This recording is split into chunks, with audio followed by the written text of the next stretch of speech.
Hey, hey, hey, time for another out of this world story from our space. And today, we have something that we've never done before on our channel. Stories from the family drama genre. Well, it's something that we really hope you like, and please let us know in the comments section if you want more of this. First up, parents prank daughter and punish her when she gets upset. Okay, this is gonna kind of be a rant, but a little context first. My dad has promised my older sister, 16, a car for a little under a year now, and my dad has had the money to. I know this because he bought a Harley, a motorcycle that averages $20,000, and a four-wheeler. And today, at the beginning of school, my dad messaged her saying he got her a BMW. So my sister was happy and her friends were happy for her. But when we got home today, she found a toy BMW, the ones that little kids drive, and she was of course upset. And when she showed she was upset and cussed, our mom took away her phone. It also doesn't help that one of her closest friends is telling her, "It's your size," and laughing at her. She is 5 foot tall on the dot. And when my dad got home, he threatened her by saying he would get her fired and get her removed from robotics, which would get rid of her scholarship. Alright, time for some comments. Fancy Introduction 60 says, "You clearly have an a-hole for a dad. So sorry this happened."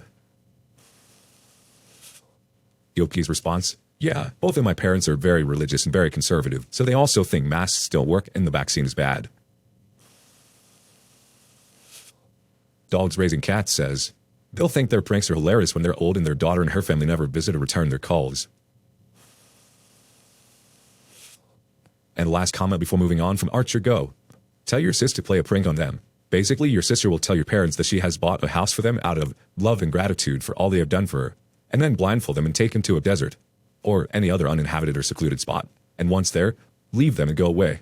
When they open their blindfolds, all they should see is a small house model with a note saying, 'Enjoy.'" Next story.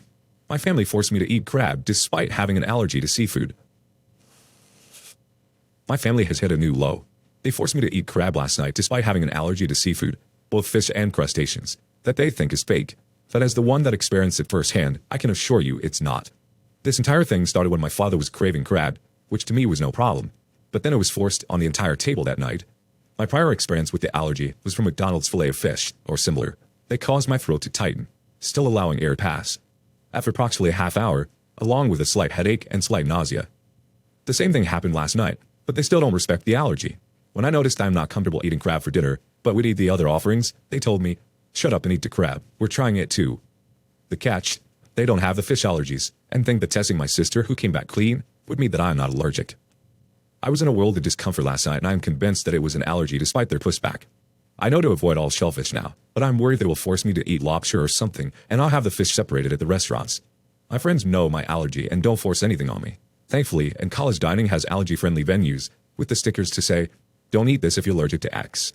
What should I do if this arises again? I plan to vacate the house this week, but unfortunately my parents will never learn, it seems. Checking out the comments, our first one comes from Loose Dirt Brick. "You just have to not eat it all when they pull that garbage. I carry protein bars in my purse so I can still eat something if I find myself stuck with a bunch of inconsiderate ignoramuses."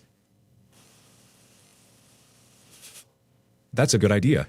Generally at school, where I live with my friends who have my back, I have food in my room, but they wouldn't let me up if I didn't eat it. "Just 2 bites 15 minutes apart," they said. Another comment comes from Biking Ames. "Get diagnosed by an allergist. Get an EpiPen prescription if necessary. Learn how to administer it to yourself. The more exposure you have, the more likely this will develop into anaphylaxis, which is life-threatening. Throat tightening is concerning. My brother is anaphylactic to macadamia nuts, and iffy with shellfish, so he avoids all shellfish. He's had multiple brushes with death thanks to homemade macadamia nut desserts." One more comment before moving on. Duke Guinea Pig says, "Alright, I'm not a doctor, but in my experience, people who are allergic to both regular fish and shellfish tend toward the deadly end of the spectrum. Go see a doctor. Don't let your parents poison you. Also, it's possible this is an iodine allergy, and you need to be aware of that because it's used in medicines." Alright, let's head up another story. Parents who can't even control their emotions or anger should not be parents at all. We all know that toddlers' kids make a fuss and throw a tantrum all the time because they don't know how to handle emotions, because they can't understand it yet. So parents need to help the kid understand how to handle the emotion. But this is all understandable for a toddler. Meanwhile, we have adults here that are around 40 years old, whining and throwing tantrums like a baby. My mom literally threw a dessert on a table because she doesn't know where hers is. She then proceeded to shout at my 13-year-old sister to figure out what dessert is hers, then call her stupid. My biggest fear is turning out like her. But the pandemic and all the time spent at home, it's dangerously easy for me to catch her personality. Although I'm not racist, sexist, homophobic, and all-out problematic like her, I'm afraid I'll catch her anger management problems. I've been living with her for 17 years, and I'm so afraid I'll be like her. They say the older you get, the more you become like your parents. Well, in my case, I hope that doesn't happen. When my mom gets angry, it gets to the point where she'll throw us the most insulting insults there is on the planet. And even tell us to die, and that she would be so much happier if we weren't in her life. She'd even start pulling our hair and slapping us. I'm 17, and I got so used to it that it doesn't do anything to me anymore. But for a 13-year-old's mind, I swear if all of us in this community, parents did to strangers what they do to us, they'll end up in jail. But they get away with it because they're our parents.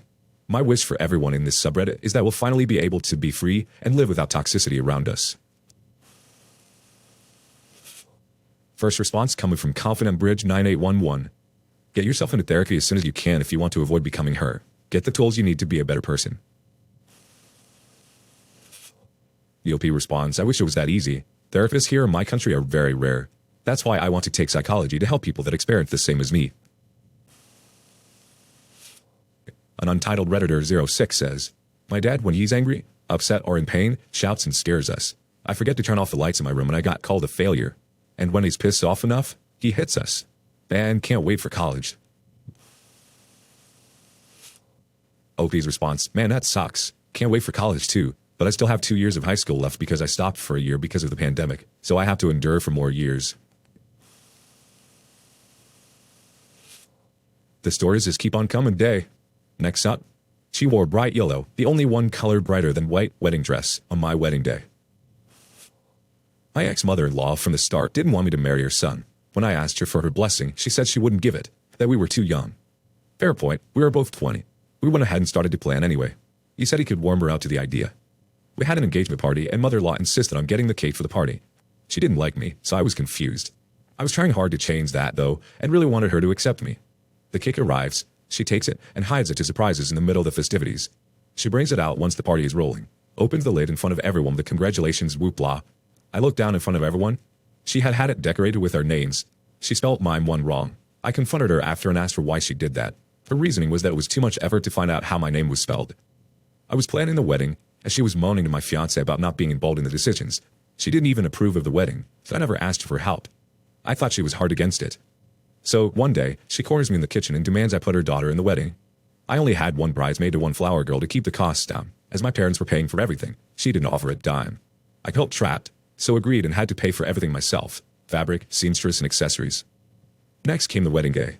I turned up to the ceremony, and as I walked down the aisle to my groom, there she was, standing so close to the back of the groom, her son, that the best man was shoved out of the way. Her wearing the brightest yellow, frilly, long gown I had ever seen, holding a bouquet of flowers. Yellow like the color they use for high-visibility vests for a reason. I also noticed my own oldest sister and niece in white gowns and couldn't believe my eyes. My entitled sister is another whole story. I'm not sure where to post that can of worms, but anyway, back to the dragon-in-law. Mother-in-law. She spends the entire day and night at our wedding, telling all the people we hired for the event what to do and how to do it, as if she's paying the bill, and sulking when no one paid her attention, demanding, I'm the mother of the groom, so insert demand. There were a couple of days in between the wedding and our honeymoon. Mother-in-law had said, I'll help by paying for your honeymoon as a gift for your wedding. The day comes for us to leave on our honeymoon. Last minute, she informs us that she had told all my husband's aunties, her sisters, husbands, and family not to give us anything, as she would be covering it. Then tells us our wedding gift is money, but it's in the form of wiping a debt of $150 that my ex-husband had borrowed off her before we had met. So consequently, we get nothing from his entire side of the family for the wedding. To top it all off, a few years later when I fell pregnant with her first son, I had to stop pillioning with my husband on the back of his motorbike for the safety of the baby. She bought me a black t-shirt that said, I'm the bitch that's fallen off the back. When she gave it to me, she said, I got this for you to wear on the bike, but when son comes to visit me, you can't come anymore. Oh, what a shame. By the way, I'm divorced from this guy and have zero contact with his mother now. Let me know if you want part 2 of my oldest sister who wore white to my wedding and stole my sister's boyfriend. Next up, entitled Stepmom stole my prescription pain medication. She took 5 pills a day. This story takes place in the mid-2000s when I was in high school. 15, 16 years old. I was in a lot of after-school activities such as band. I played the flute and piccolo, and cheerleading. These activities required me to use my hands a lot, but unfortunately I had this horrible seam wart on my finger that was pretty massive in size, and it started to cause me a great amount of pain while playing my instrument and writing. I had tried a number of different things to try removing the wart at home, such as freezing it, but these attempts were unsuccessful. So, after years of this, I decided to schedule an appointment with my family general practitioner to surgically remove the wart. The surgery went well, wart removed and finger stitched up. So, my general practitioner had prescribed me some pain medication, hydrocodone, 30 pills to be exact, as the surgery had left a huge hole on the side of my finger. This medicine was supposed to last for the next few weeks, till the follow-up appointment, to have the stitches removed. I went home after the surgery, took one pill and went to bed. The next day, I took a pill that morning and that evening. So a total of 27 pills should be remaining. I had skipped the next 2 days, 5 days, because I did not want to go to school or band practice on hydros, but the pain got too great on day 5. I had to take one. So, I went to the medicine cabinet to take one of my painkillers, when I noticed there were only 4 pills left. I thought this was strange as no one in the house needs to take this medication, nor was I informed someone will take it. So, I went to ask my dad if he had taken any of my medicine, to which he replied with a puzzled, "No." After confirming with him, I went to ask the estranged stepmom if she had taken my prescription pain medicine, and of course, she confirmed it was her. She claimed she needed to take some of my pain medicine because she had a headache. I was so angry, as she just stole my pain medication. 23 pills in 5 days, while I'm sitting here with a massive hole in my finger. Of course, she starts to play the victim card, as she can clearly see I am angry at her and not accepting her excuses. I ran up to my dad to tell him what she's doing with my pain medication, only for him to say, "Hey, you know you shouldn't do that." It was at this point I knew I better keep all my medications away from her. I ended up moving out shortly after graduating high school and starting college. It wasn't until after I started college that I realized she had cashed out my college fund a long time ago, but that is a story for another time. First comment comes from Bebob420. 23 in 5 days? Okay, so I'm a freaking pothead. Suffering from emotional trauma, depression, and addictive personality, and a whole lot of other crap. I also enjoy taking painkillers. I get prescribed them all the time. They're fun and help a lot. Even I think 23 in 5 days, that's almost 5 a freaking day, is an insane amount. Is your stepmom okay? Does she need to see a therapist? 'Cause seriously, that's crazy. I'm sorry, if I was your stepdad, I'd have only stolen 1 or 2, 3 max. Next comment comes from Mental Dragonfruit 35. Is your stepmother my mother? Because wow, same. She stole my grandma's meds while she was home in hospice dying of cancer. Even stealing the college fund was the same. My mother decided she needed a new Harley-Davidson motorcycle more than I needed an education. So she forged my signature and stole the money. I still got my college education out of spite. I wasn't going to allow her to rob me of the future I saw for myself. I'm still paying for the loans, but I did it. Living well was my best revenge. One more comment from Tuna Tofu. That is felony drug possession she's got going on there. That's a police report and a trip to rehab. Nobody takes so much med without a prescription unless they're an addict. Okay, last story is an interesting one. It's from Doth Teraki, posted a mother-in-law is from Hella. She tried to sell her daughter to a politician for reputation. I feel a bit bad for posting this. She's a widow, and apparently she was such an all-out mom for my wife since childhood, industrious, taking risks, never spoiling her 2 kids. My wife and her younger brother of 6 years. When I first met her, back when my wife and I were still dating, long-distance relationship for 7 years, she was solid. Look, I just need to see your diploma before I allow you to date my daughter. Respect. Absolute salute. Her daughter was 2 years ahead of me in college, already graduated as a nurse, and has a bright future. Then, when we broke up, mother-in-law saw to it to introduce her daughter to the most influential people in their place. Rich young men, soldiers, officers. Depressed old me was struggling, but I respected everything. That's normal for parents to do.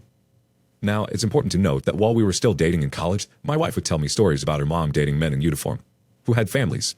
My wife confronted her mom about it, but mother-in-law just said it's her life and everything she was doing was for her kids to succeed in life. Even when we broke up, I was angry with my ex back then for listening to her mom and joining the state pageant. She learned a lot about how to be a bitch for her mom, how to converse with dirty people, and play along with their jokes. My ex started wearing skimpy clothes, hung around with politicians' sons trying to win her over. She never let anyone date her, and she was open to courtships, but she never dated with them. I was her first, and she was determined to get back to me after I graduated college. When her mom found out that she was rejecting suitors left to right and was still contacting me, she became more aggressive. My ex won the state pageant, instant celebrity in their place. More suitors, young and old. Her mom welcomed them all in their house. She doesn't care if a pig was courting, as long as they have money. My ex was enjoying the spotlight, but she was starting to get anxious because her mom was endorsing her to the politicians themselves, not their sons. Dirty old men who kept bombarding them with, "If it weren't for me, you would have never won the pageant. I also hold the key to your position in the hospital. I can make them kick you out if I want." When my ex realized what was going on, she made a quick getaway and rode the bus to my town. My ex found a job near my place. I was a fresh grad and started working too. We then got back together. She was scared to go back home. Apparently, many suitors were getting angry because her mom promised her to them. A rumor was spread by the governor that he slept with my girlfriend.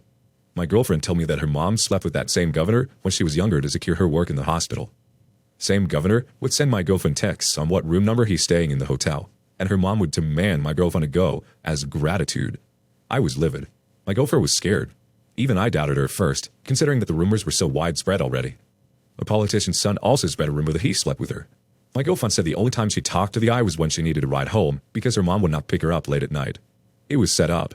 Her mom wanted her daughter to screw around like her and get rich in doing so. This was her dream for her daughter.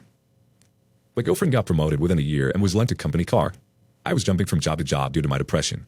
After a year of staying in the tiny apartment, we decided to get married. I know we rushed it, but my wife was scared like crazy and I wanted to protect her. We got married to the dismay of 1,000 people, including our families.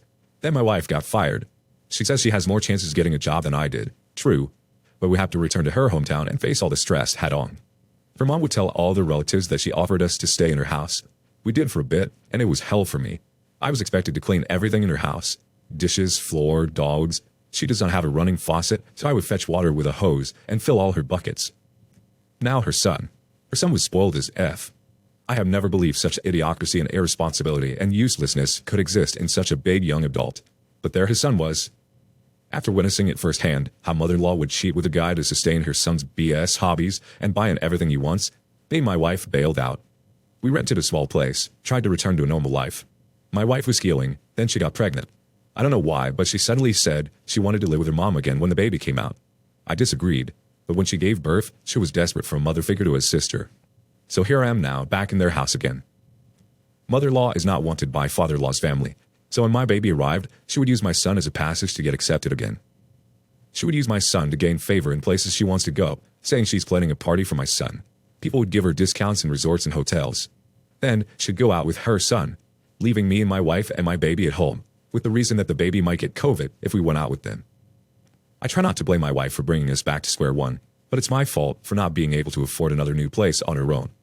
My work is minimum wage and I don't want to leave my son in his grandma's care. So I asked my wife to stay at home and watch over him while I work. Mother-in-law would always see to it to comment on how dirty and messy her house is. My mom would always tell us, as a family, that my baby niece's mess is always welcome in her house. Scattered toys and glue that holds the family together. Well, this is not family. Every day I ache to get out. My wife is also showing signs of, "This is fine, let's just stay here and wait it out. Things will get better." This is after mother-in-law called her a freeloader. We're not. We eat separate food from them. We share in the electric and water bills. As I write this, I still wonder what the F I was thinking, agreeing to come back here. Thanks for the Reddit. And one quick comment. For Chrisania, 83.